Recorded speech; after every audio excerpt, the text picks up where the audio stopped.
एक गांव में एक भोलू नाम का लड़का रहता था। भोला इतना भोला था कि वह इंटरनेट और आज की दुनिया के विषय में कुछ भी नहीं जानता था, क्योंकि वह एक गांव में रहने वाला व्यक्ति था और वह बहुत ही ज्यादा गरीब। गांव भर में उसकी चर्चा होती कि भोला के जैसा इस दुनिया में कोई नहीं है। एक बार भोला पीपल के पेड़ के नीचे बैठा हुआ था, तभी कुछ बच्चे शहर से आए और इस पीपल के नीचे बॉल खेलने लगे। उसे गांव में बॉल किसी ने भी नहीं देखी थी। जब एक व्यक्ति उस बॉल को ऊपर उछालता तो भोला बहुत ही ज्यादा खुश हो जाता था। वह खुशी से खूब उछलता दौड़कर जाता है और गांव के सारे बच्चों को बुलाकर लाता है और कहता है कि मुझे भी इस बॉल से खेलना है। शहर के लड़के उसे मना कर देते हैं तो वह एक पन्नी में कुछ कागज भरकर और पन्नियां भरकर उसे गोल आकार में बांध लेते हैं और उससे खेलने लगते हैं। शहर के बच्चे यह देखकर उसका बहुत ही ज्यादा मजाक उड़ाते हैं और कहते हैं कि तू क्या बॉल होती है, तू क्या जाने, तू एक गाँव का गरीब है, तुम लोग के पास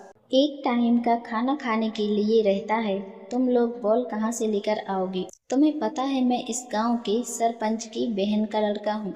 यदि इस बॉल को छुआ ना तो मामा जी से कहकर तुम्हारे हाथ पैर तोड़वा दूंगा। तभी उनमें से एक लड़का भोला को बॉल मारता है तो भोला नीचे गिर जाता है। यह देखकर सारे लड़के हंसने लगते हैं और कहते हैं, ऐसे उछलती है बॉल, कभी देखा है बॉल को? इतनी मजबूत बॉल है, तुम्हारी इस बॉल की तरह जल्दी नहीं टूटती है। क्योंकि भोला की बॉल पॉलीथीन की थी तो कागज बाहर निकल आते हैं। क्योंकि वह पॉलीथीन फट जाती है, भोला को बड़ा गुस्सा आता है। बच्चे भोला को उठाते हैं। भोला बेचारा सीधा साधा साइड में बैठ जाता है तो वह लड़के भोला को कभी सर में बॉल मारते हैं तो कभी हाथ में, कभी उसके पीठ में बॉल मारते हैं तो कभी उसके पैर में बॉल मारते हैं। भोला बुरी तरह पिट जाता है। तभी उसको याद आता है कि सबसे मजबूत तो पत्थर रहता है।